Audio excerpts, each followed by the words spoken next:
Γεια χαρά σε όλους και καλώς ήρθατε σε ένα ακόμα βίντεο από το κανάλι μας. Είναι το πρώτο μας PC build για το 2020 και ένα PC build το οποίο διαφοροποιείται πλήρως από τα προηγούμενα που έχουμε φτιάξει. Είναι το πρώτο PC build το οποίο θα βασιστούμε σε επεξεργαστή της Intel και τον i5-9600K. Θα είναι μια συναρμολόγηση και μια σύνθεση η οποία θα χρησιμοποιηθεί αποκλειστικά για gaming.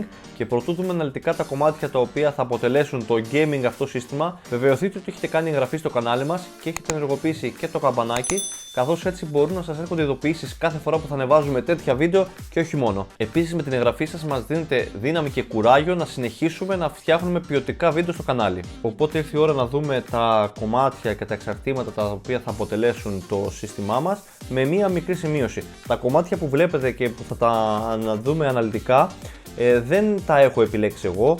Είναι επιλογή πελάτη, ο οποίος μόνος του έκανε την επιλογή αυτή και απλά εγώ κάνω τη συναρμολόγηση. Και ο μόνος λόγος που τα έχω εδώ μπροστά σας να σας τα δείξω είναι για να δούμε την εγκατάσταση των επεξεργαστών της Intel και πώς διαφοροποιούνται σε σχέση με αυτούς της AMD, όπως και λόγω της ύπαρξης της υδρόψυξης, η οποία πολλοί λίγο φοβούνται στο να την τοποθετήσουν. Γι' αυτό τον βασικό λόγο έχω φέρει τα κομμάτια αυτά εδώ να δούμε μαζί το PC build αυτό. Οπότε ας δούμε τα κομμάτια που θα χρησιμοποιήσουμε. Όπως είπαμε και νωρίτερα, i5-9600K είναι socket 1151, είναι εξαπύρινος επεξεργαστής, είναι ίσως από τους πιο δημοφιλείς της Intel σε αυτή την κατηγορία. Η συσκευασία αυτή, το κουτί, περιέχει μόνο τον επεξεργαστή, οπότε σε μια τυχόν αγορά του συγκεκριμένου επεξεργαστή θα πρέπει να αγοράσετε και ξεχωριστά ψύχτρα ή υδρόψυξη, όπως στη δική μας περίπτωση. i5-9600 λοιπόν. Ο επεξεργαστής μας θα πατήσει σε μια μητρική από την Gigabyte, την Z390 Gaming X. Θα δουλέψει απροβλημάτιστα με τον επεξεργαστή και με όλα τα κομμάτια που έχουμε διαλέξει. Στην κάρτα γραφικών θα βάλουμε μια RTX 2060, επίσης από την Gigabyte, και θα τροφοδοτηθούν επίσης από την Gigabyte από ένα τροφοδοτικό των 650W με πιστοποίηση 80 Plus Bronze. Το έχουμε δει και σε προηγούμενα PC build το συγκεκριμένο τροφοδοτικό. Για την υδρόψυξη, όπως είπαμε και νωρίτερα, που θα βάλουμε, έχουμε διαλέξει την Kraken X52 από την NZXT, μια εντυπωσιακή υδρόψυξη με RGB φωτάκια. Έχει διπλό ψυγείο 240 χιλιοστών. Είναι σίγουρα πολύ παραπάνω από αυτό που θα είχε ανάγκη ο i5, όμως είναι μια πολύ ωραία προσθήκη που μας δίνει και τη δυνατότητα στο μέλλον να βάλουμε ίσως και κάποιο πιο δυνατό και πιο ενεργοβόρο και πιο ζεστό επεξεργαστή. Στον αποθηκευτικό χώρο θα χρησιμοποιήσουμε M2 NVMe SSD από την Samsung, είναι ο 970 ο EVO Plus, και στις μνήμες RAM θα χρησιμοποιήσουμε δύο ντυμάκια 8 και 8, 16 GB συνολικά από την G-Skill. Και όλα αυτά τα κομμάτια θα μπουν στο θηρίο που είναι εδώ από πίσω, θα το δείτε και σε λίγο. Είναι το Master Case H500 από την Cooler Master. Ένα κουτί πολύ μεγάλο με tempered glass. Είναι πάρα πολύ φαρδί, έχει ήδη δύο ανεμιστήρες RGB μεγάλους μπροστά. Είναι άνετο, θα το δούμε και κατά τη διάρκεια του PC build. Οπότε αδειάζουμε εδώ το χώρο, ετοιμαζόμαστε και ξεκινάμε για το PC build μας. Ανοίξαμε εδώ το χώρο, ξεκινάμε, ανοίγουμε τη μητρική αρχικά. Όπως είπα νωρίτερα, επιλογή από την Gigabyte Z390. Είναι 1151 προφανώς η μητρική. Εδώ θέλει λίγο προσοχή κατά την επιλογή των μητρικών όσοι διαλέξετε το στρατόπεδο της Intel και συγκεκριμένα το socket 1151, καθώς για παράδειγμα η συγκεκριμένη μητρική είναι συμβατή μόνο με την 8η και την 9η γενιά. Εάν είχατε επεξεργαστεί της 7ης γενιάς και θέλετε να κάνετε αναβάθμιση στη μητρική, αυτή η μητρική δεν κάνει. Οπότε θέλει λίγο παραπάνω προσοχή σε αυτό. Η μητρική είναι αρκετά ογκώδης, έχει πάρα πολύ μεγάλες ψήφρες, έχει ήδη κατεστημένο το back panel πίσω, ένα λεπτό να το βγάλουμε. Τι άλλο μας παρέχει εκτός τα manual και δύο SATA καλώδια και τα standoffs και οι βιδούλες για τους M2 δίσκους, για τα M2 slots. Εδώ δεν θα χρειαστούμε κάτι άλλο, το ξαναπακετάρουμε και κάνουμε λίγο χώρο. Ορίστε, εδώ είμαστε. Αυτή εδώ πέρα λοιπόν είναι η μητρική μας, θα τη δούμε λίγο πιο αναλυτικά. Z390 από την Gigabyte, είναι Gaming X το μοντέλο της. Εδώ μας αναγράφει το socket 1150 που σας είπα και ότι έχει υποστήριξη ένα της γενιάς επεξεργαστών της Intel.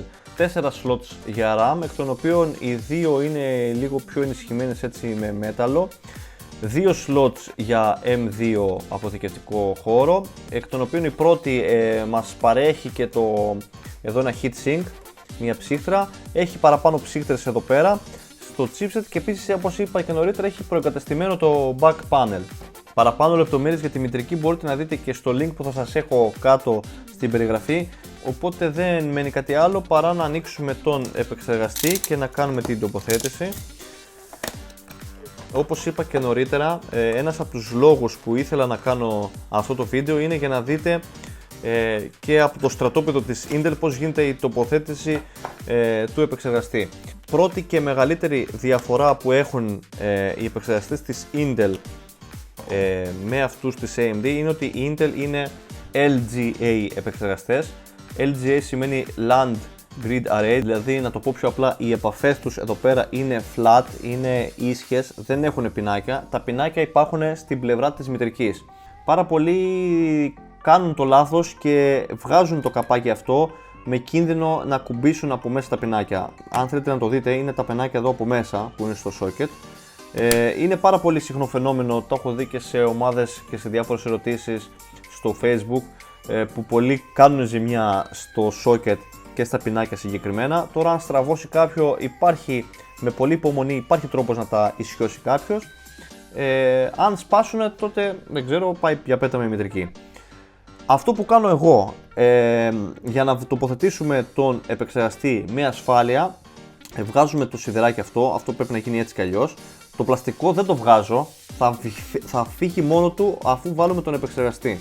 Λοιπόν, ανοίγουμε το πορτάκι αυτό το μεταλλικό και προσεκτικά βάζουμε τον επεξεργαστή με τη φορά που μας δείχνει αρχικά το βελάκι. Υπάρχει ένα βελάκι εδώ και στην πλευρά αυτή του επεξεργαστή, όπως επίσης υπάρχουν και οι δύο μικρές εγκοπές εδώ πάνω στον επεξεργαστή, οι οποίες αντίστοιχα φωλιάζουν στα σημεία αυτά εδώ του socket. Οπότε το βάζουμε προσεκτικά.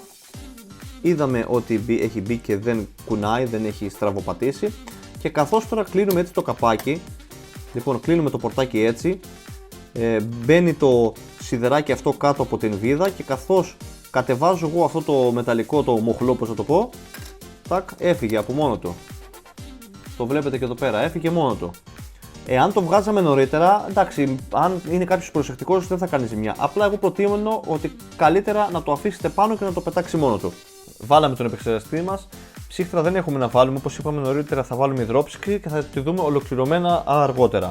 Οπότε θα κάνουμε τώρα λίγο χώρο εδώ πέρα, θα ανεβάσουμε το κουτί. Το κουτί, όπως είπα νωρίτερα, είναι το Master Case, το H500 από την Cooler Master. Είναι αυτό εδώ το θηρίο, είναι με tempered glass, είναι πάρα πολύ άνετο, είναι πάρα πολύ φαρδί. Πιστεύω δεν θα έχουμε κανένα θέμα, ειδικά στο κομμάτι της υδρόψυξης, που πάρα πολλά κουτιά σε αυτό χάνουν. Οπότε ας το ανοίξουμε να προετοιμάσουμε το έδαφος για να βάλουμε τη μητρική και τα υπόλοιπα εξαρτήματα φυσικά. Προσοχή στα κουτιά που έχουν tempered glass, που θα ακουμπάτε αυτό το πλαϊνό. Λοιπόν, με μία πρώτη ματιά βλέπουμε ότι το κουτί είναι πάρα πολύ άνετο. Έχει πάρα πολύ μεγάλους χώρους εδώ και για τη μητρική μας, αλλά και για να περάσουμε τα καλώδια μας ωραία και να κάνουμε ένα πολύ καλό cable management. Όπως είπα νωρίτερα, εδώ στο μπροστά μέρος υπάρχουν οι δύο ανεμιστήρες, είναι πολύ μεγάλοι, είναι και RGB. Το σήκωσα εδώ, θα βγάλουμε και το πίσω καπάκι να δούμε τι άλλο μας παρέχει. Εδώ στην πίσω πλευρά έχει πάρα πολύ χώρο το συγκεκριμένο κουτί. Εγώ τώρα θέλω να βγάλω εδώ τις βίδες να δούμε τι μας παρέχει. Έχει και τα καλωδιάκια εδώ που είναι και τα RGB fans που έχει το κουτί. Λοιπόν, οπότε το βλέπετε και έτσι το κουτί. Το κουτί εδώ πέρα έχει και το controller αυτόν τον RGB για τα δύο fans, τις βιδούλες που μας ενδιαφέρουν αυτή τη στιγμή. Το συγκεκριμένο μας δίνει εδώ και το εργαλειάκι που είναι για τα standoffs. Εγώ βέβαια είχα και ένα δικό μου εδώ, ένα πλαστικό, το οποίο βολεύει για το χέρι. Είναι χρήσιμο αυτό. Αυτό, όπως το έχω πει και σε προηγούμενα βίντεο, δεν ξέρω αν το βλέπετε από την πάνω κάμερα, αυτό το μεταλλικό μας βοηθάει να βιδώσουμε τα standoffs, αυτά τα ποδαράκια που λέμε. Πάνω εδώ πέρα βιδώνει η μητρική στο κουτί μας. Και για να προετοιμάσουμε το έδαφος, η μητρική μας παίρνει 1, 2, 3, 4, 5, 6, 7. Σε 7 σημεία βιδώνεται πάνω στη μητρική, οπότε πρέπει να βάλουμε και τα αντίστοιχα ποδαράκια, όπως λέμε, τα standoffs πάνω εδώ στο κουτί. Έχουμε εξαπλώσει το κουτί μας και ήρθε η ώρα να βάλουμε την μητρική μέσα. Όπως είπα και νωρίτερα, το back panel είναι προεγκατεστημένο, είναι δηλαδή fix με τη μητρική. Εδώ προσεκτικά, ωραία, μπήκε και είμαστε έτοιμοι να τη βιδώσουμε. Η μητρική μπήκε, οπότε ήρθε η ώρα να βάλουμε το τροφοδοτικό, να περάσουμε και τα πρώτα καλώδια. Όπως είπαμε νωρίτερα, επιλογή επίσης από την Gigabyte, τροφοδοτικό των 650W. Είναι αρκετό για το σύστημά μας, έχει πιστοποίηση 80+ bronze, δεν είναι modular, αν και δεν θα χρειαστεί να περάσουμε καλώδια. Δεν έχουμε έξτρα συσκευές SSD δίσκους κανονικούς ή μηχανικούς δίσκους, οπότε τα μόνα που θα περαστούν στην μπροστά πλευρά είναι για την τροφοδοσία της μητρικής και της κάρτας γραφικών. Στην πραγματικότητα βέβαια τα τρία βασικά κομμάτια του PC είναι από την Gigabyte, θα μπορούσαμε να το ονομάσουμε Gigabyte Gaming PC, εντάξει, είναι σχετικό αυτό βέβαια. Το συγκεκριμένο τροφοδοτικό το είχαμε χρησιμοποιήσει και σε προηγούμενο PC build, οπότε ήρθε η ώρα τώρα να το τοποθετήσουμε. Στο συγκεκριμένο κουτί, για να βάλουμε το τροφοδοτικό, έχει εδώ πέρα μία βίδα την οποία πρέπει να την βγάλουμε, αυτή εδώ.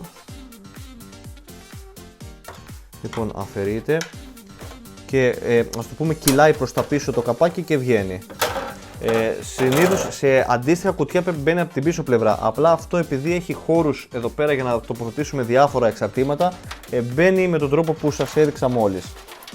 Λοιπόν, αφαιρούμε εδώ τα καλώδια που θα τα φτιάξουμε αργότερα και βάζουμε το τροφοδοτικό μας. Εδώ πέρα στην κάτω πλευρά έχει φιλτράκι με το οποίο μπορούμε να το αφαιρούμε και να καθαρίζουμε, καθώς ο ανεμιστήρας πάει στην κάτω πλευρά και τραβάει αέρα. Έχει βέβαια αρκετά μεγάλο ποδαράκι και έχει περίπου 2 δάχτυλα απόσταση από το κάτω μέρος, δηλαδή ακόμα και στο πάτωμα να τοποθετηθεί, το οποίο δεν το προτείνω βέβαια. Έχει μια αλφα ασφάλεια και απόσταση και ήρθε η ώρα να το βιδώσουμε. Βάλαμε λοιπόν το τροφοδοτικό. Το καπάκι δεν θα το βάλω τώρα, θα το βάλω στο τέλος. Βέβαια, αν θέλουμε δεν το βάζουμε καν. Όμως θα έλεγα στην περίπτωσή μας καλύτερα να μπει, διότι έτσι κρύβει και λίγο από το χαμό εδώ των καλωδίων. Σε συνδυασμό με το ότι δεν είναι modular το τροφοδοτικό, για αυτό το λόγο θα το αφήσουμε, θα το βάλουμε στο τέλος. Εδώ θα λύσουμε τα καλώδια και θα ξεκινήσουμε να περάσουμε εδώ τα πρώτα για να δούμε τι θα χρειαστούμε και τι όχι. Όλα τα καλώδια, όλες οι πλεξούδες του συγκεκριμένου τροφοδοτικού είναι καλυμμένες με αυτό το πλαστικό το sleeve, αυτό του δίνει μια έξτρα ανθεκτικότητα και βολεύει έτσι να τα δέσουμε χωρίς να έχουμε κίνδυνο να κάνουμε ζημιά στα καλώδια. Λοιπόν, εγώ ξεχωρίζω το βασικό το 24πινο, το περνάω από την πίσω πλευρά. Έχει πάρα πολλές οδούς που μπορούμε να τα περάσουμε τα καλώδια, δηλαδή είναι πάρα πολύ άνετο κουτί. Τους λάτρεις του καλού cable management είναι ότι πρέπει. Ξεφεύγει βέβαια λίγο στην τιμή, αλλά όλα έχουν το τίμημά τους. Και ξεχωρίζουμε και το δεύτερο, το 8πινο, το περνάμε εδώ στην πίσω πλευρά και θα ξεχωρίσουμε και για την PCI Express, για την κάρτα γραφικών μας δηλαδή, θα το αφήσουμε εδώ στην άκρη. Θα χρειαστούμε και μία ή δύο ακόμα SATA, όχι για SATA συσκευή όπως είπαμε δεν θα βάλουμε, αλλά για να τροφοδοτήσουμε τους ανεμιστήρες και την υδρόψυξη αργότερα, δηλαδή για την τροφοδοσία των ανεμιστήρων. Τα υπόλοιπα που δεν θα χρειαστούν θα τα κουλουριάσω, θα τα αφήσω εδώ πέρα και θα βάλουμε και το καπάκι να μην φαίνονται.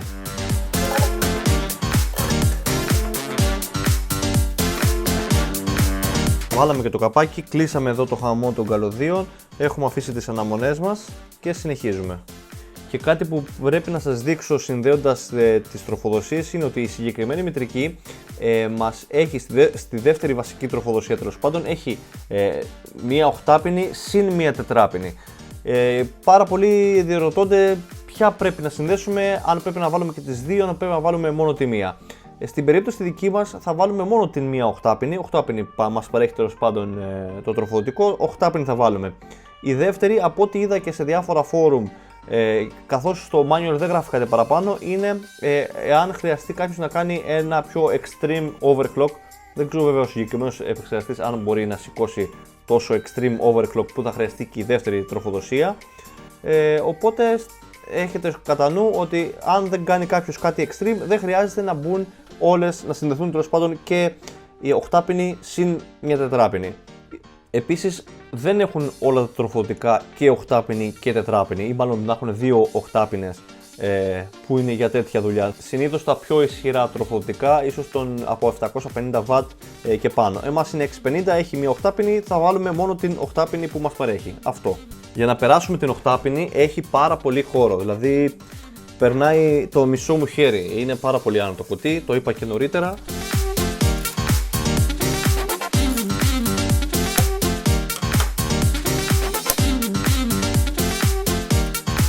Προτού συνεχίσουμε να βάλουμε τα υπόλοιπα εξαρτήματά μας στη μητρική, έχω προετοιμάσει εδώ τα καλώδια, θα περάσω, θα τα τοποθετήσω πάνω στη μητρική, καθώς μετά αν βάλουμε την κάρτα γραφικών δεν θα μπορούμε εύκολα να βάλουμε το χέρι μας και να τα φτιάξουμε, γι' αυτό θα τα περάσω από τώρα. Λοιπόν, USB 3 είναι από εδώ και οι υπόλοιπες είναι από την κάτω πλευρά. Λοιπόν, τα βάζουμε εδώ πέρα.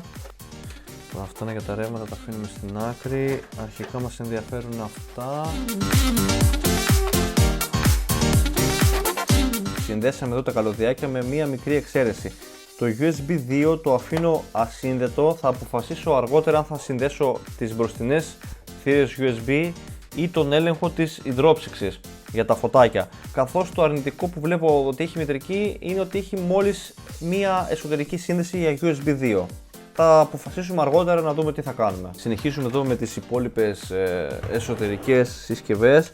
Αυτή τη στιγμή θα βάλω τον M2, τον NVMe, τον 970, τον EVO. Όπως σας ανέφερα και νωρίτερα, η πρώτη θέση M2 στην συγκεκριμένη μητρική έχει και heatsink, έχει δηλαδή αυτή τη μικρή ψύχτρα και προετοιμάζουμε τον M2. NVMe είναι ο δίσκος μας, δηλαδή τρέχει με το πρωτόκολλο PCI Express Gen 3x4. Οι ταχύτητες είναι πάρα πολύ υψηλές, πολύ μεγαλύτερες δηλαδή από έναν τυπικό SATA SSD δίσκο. Αυτός είναι λοιπόν ο αποθηκευτικός μας χώρος.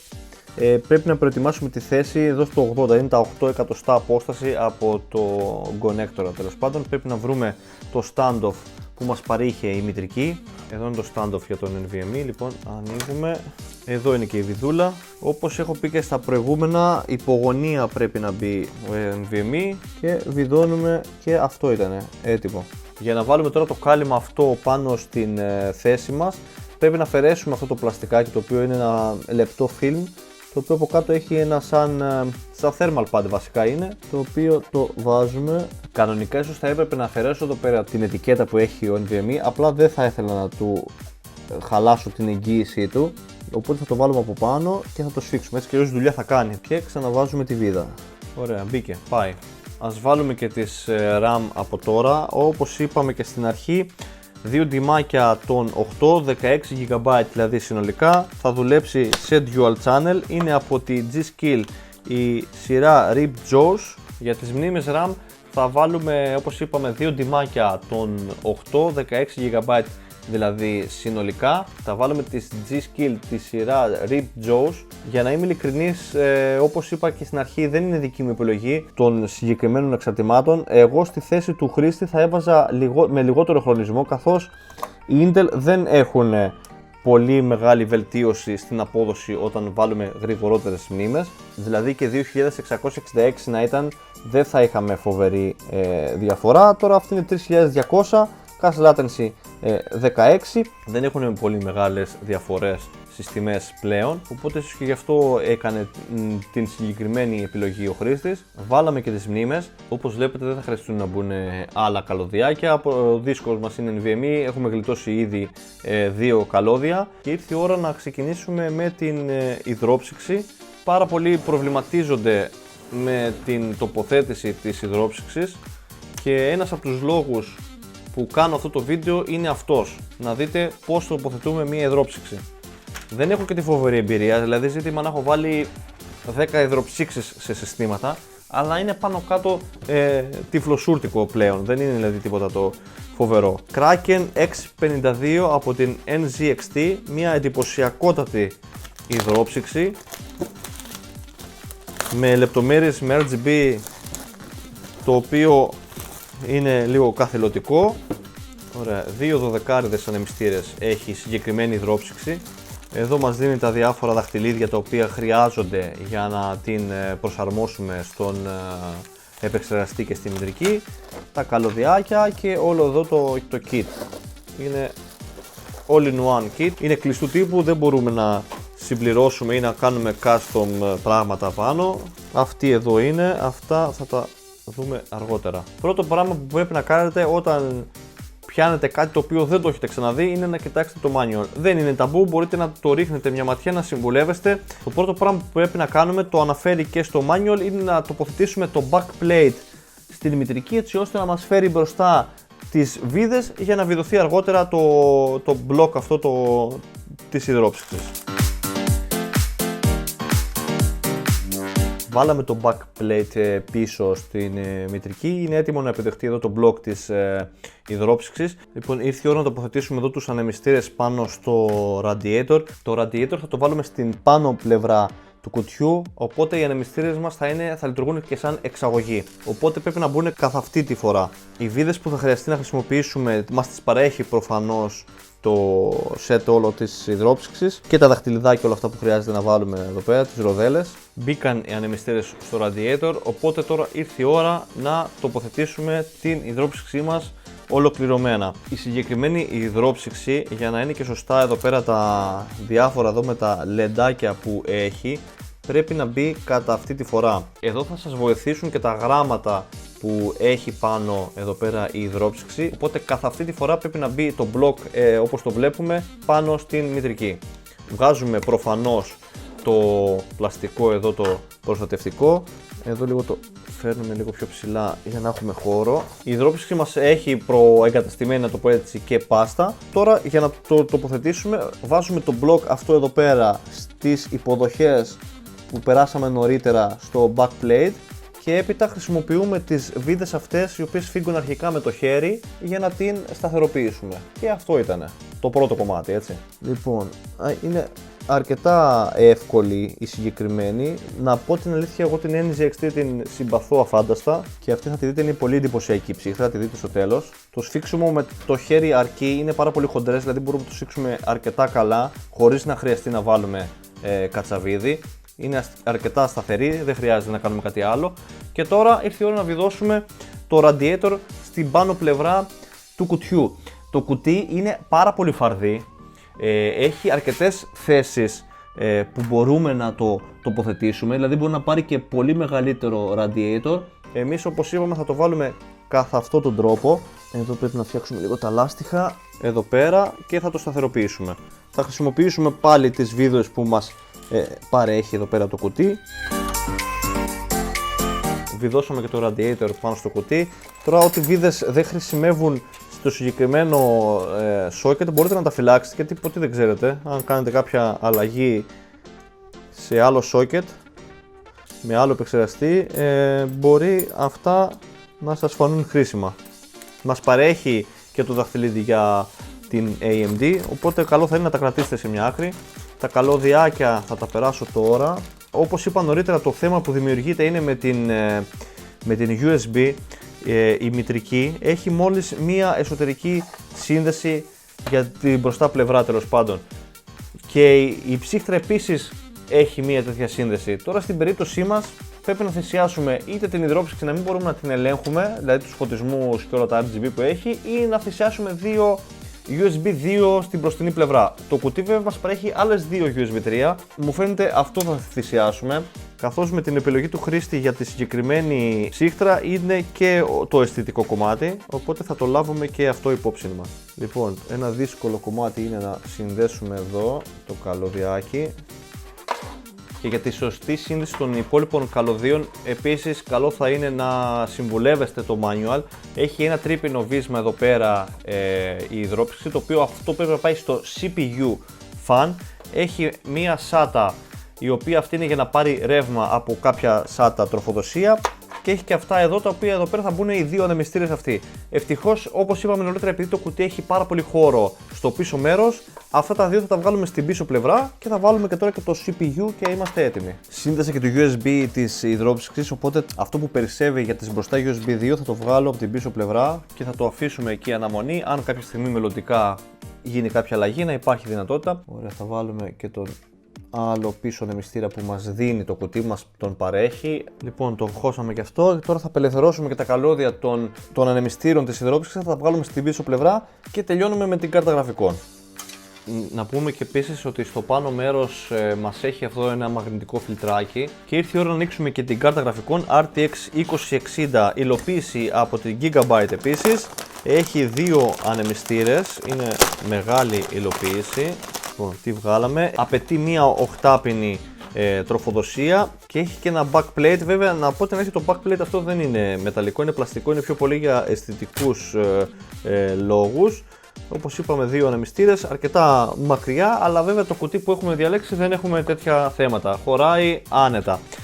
Να συμπληρώσω επίσης ότι η θύρα, η PCI Express η επί16 που έχει μητρική, είναι και αυτή ας το πούμε ενισχυμένη με μέταλλο, οπότε και κάποια πιο βαριά κάρτα να χρησιμοποιούσαμε την δέχεται άνετα. Λοιπόν, προετοιμάζουμε εδώ πέρα να αφαιρέσουμε τα καλύματα στο πίσω μέρος και είμαστε έτοιμοι. Ένα και ένα, δύο. Λοιπόν, ωραία, τοποθετούμε και την κάρτα γραφικών μας. Ωραία, κούμποσε και ήρθε η ώρα να την ασφαλίσουμε κιόλας. Η κάρτα γραφικών στο πίσω μέρος έχει μία HDMI και 3 DisplayPort εξόδους. Ήρθε η ώρα να τις δώσουμε και τροφοδοσία της κάρτας γραφικών. Η κάρτα γραφικών, όπως είπαμε και νωρίτερα, απαιτεί μία 8πινη τροφοδοσία. Λοιπόν, αυτό εδώ, όπως το έχω πει σε όλα τα βίντεο, όταν βάζουμε την τροφοδοσία της κάρτας γραφικών, καλό θα είναι να την κρατάμε, μην τη ζορίσουμε εδώ πέρα. Και θα επιστρέψουμε μετά μέσα τα καλώδια για να τα κρύψουμε, για να είναι και αισθητικά ωραίο εδώ στο μπροστά μέρος. Λοιπόν, νομίζω ότι τα περισσότερα καλώδια τα έχουμε τοποθετήσει. Το τελευταίο πρωτού το γυρίσουμε για να κάνουμε το cable management είναι να περάσω το τετράπινο εδώ πέρα, την υποδοχή για τον έλεγχο των RGB των μπροστά ανεμιστήρων. Όπως είπαμε και στην αρχή, το κουτί μας παρέχει δύο πολύ μεγάλους ανεμιστήρες στο μπροστά μέρος, οι οποίοι είναι και RGB. Η σύνδεση της συγκεκριμένης θύρας, τέλος πάντων, είναι στο κάτω μέρος εδώ πέρα. Οπότε έχουμε εδώ το περιθώριο, το περνάμε, το συνδέουμε με τον συγκεκριμένο τρόπο. Τώρα, σε περίπτωση που διαλέξετε το συγκεκριμένο κουτί και δεν έχετε μητρική η οποία έχει έλεγχο RGB, στο κουτί παρήχε και αυτό εδώ το πράγμα, το οποίο ουσιαστικά απλά τροφοδοτείται και έχει ένα κουμπάκι το οποίο αλλάζουμε τις διάφορες λειτουργίες. Όμως επειδή η μητρική μας είναι σύγχρονη μητρική, έχει τη λειτουργία αυτή, οπότε αφού θα κάνουμε το format και αφού θα εγκαταστήσουμε ό,τι είναι απαραίτητο, μπορούμε μέσα από software να ελέγχουμε τις λειτουργίες των RGB. Οπότε τέλος από μπροστά, το γυρίζουμε από την πίσω, θα κάνουμε ένα πολύ προσεκτικό cable management και είμαστε έτοιμοι να κάνουμε δοκιμές και να προχωρήσουμε στα περαιτέρω.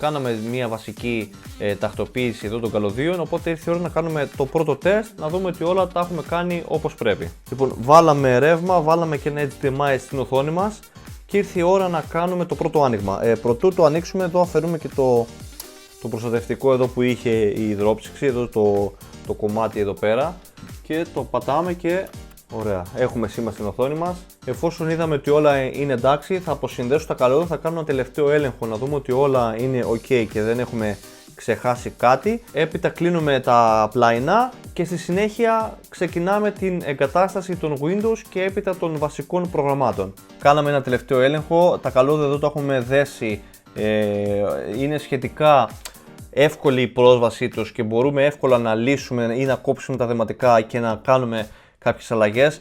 Ο χώρος που έχει στο πίσω μέρος είναι πάρα πολύ μεγάλος, είναι ίσως και πάνω από 2 δάχτυλα, δηλαδή οι πλεξούδες εδώ των καλωδίων χωράνε άνετα, πάρα πολύ άνετα. Φανταστείτε ότι έχει και χώρο εδώ πέρα για SSD. Εμείς τώρα στην περίπτωσή μας δεν έχουμε SSD, δεν θα μπει κάτι τέτοιο στο πίσω μέρος. Το πίσω καπάκι είναι αρκετά χοντρό, μεταλλικό ναι μεν, αλλά αρκετά χοντρό, δεν έχει εξόγκωμα, δεν χρειάζεται στην περίπτωση, καθώς σας είπα έχει πάρα πολύ χώρο και ο τρόπος κατά τον οποίο μπαίνει είναι ο τυπικός, με τις εγκοπές που έχει εδώ πέρα το καπάκι και τις αντίστοιχες υποδοχές στο σασί του κουτιού.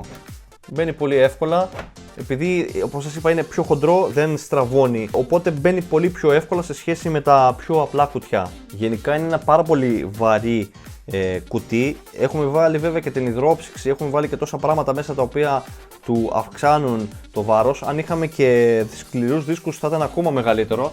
Γενικά είναι ένα ωραίο κουτί σε αυτούς που τους αρέσουν τα ογκώδη κουτιά, οπότε δεν μένει κάτι άλλο παρά να βάλουμε και το τζαμάκι, το πλαϊνό. Εδώ φωλιάζει και βιδώνουμε τις βίδες αυτές, σφίγγουμε και λίγο παραπάνω και είμαστε έτοιμοι. Προσοχή σε αυτά τα πλαϊνά, το κουτί μας παρήχει και ένα πανάκι το οποίο μπορούμε να το χρησιμοποιήσουμε για να σκουπίζουμε εδώ το πλαϊνό. Δεν μένει κάτι άλλο, θα το γυρίσουμε από την μπροστά πλευρά και είμαστε έτοιμοι να το συνδέσουμε και να προχωρήσουμε στις υπόλοιπες εργασίες. Και κάτι τελευταίο σχετικά με το κουτί, μας παρέχει και ένα plexiglass, το οποίο μπορούμε να αντικαταστήσουμε το μπροστά διάτριτο μεταλλικό.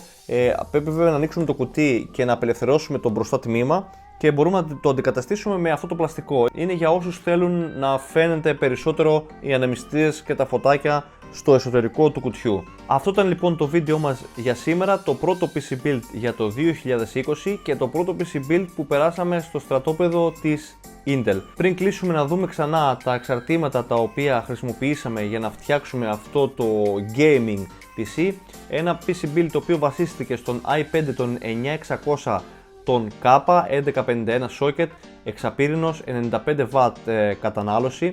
Ο επεξεργαστής πάτησε σε μία μητρική από την Gigabyte με chipset Z390, είναι η Gaming X, μία πάρα πολύ μεγάλη και με πολλές παροχές μητρική. Στο σύστημά μας βάλαμε 16GB RAM, 2 ντυμάκια των 8 σε dual channel δηλαδή από την G-Skill, η σειρά RIP Jaws. Στην κάρτα γραφικών βάλαμε μία RTX 2060, υλοποίηση επίσης από την Gigabyte. Όπως Gigabyte ήταν και το τροφοδοτικό μας, είναι το P650, είναι ένα τροφοδοτικό με πιστοποίηση 80 plus bronze των 650W. Για αποθηκευτικό χώρο έχουμε τοποθετήσει έναν NVMe M2 δίσκο από τη Samsung, είναι ο 970 ο Evo Plus. Όπως επίσης τοποθετήσαμε και μία υδρόψυξη από την NZXT, την Kraken X52.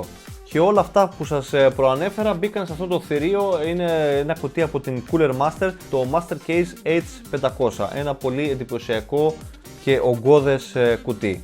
Εσάς πώς σας φάνηκε το PC Build αυτό? Αν θέλετε κάτω στα σχόλια μπορείτε να μας αφήσετε τις παρατηρήσεις και τις εντυπώσεις σας.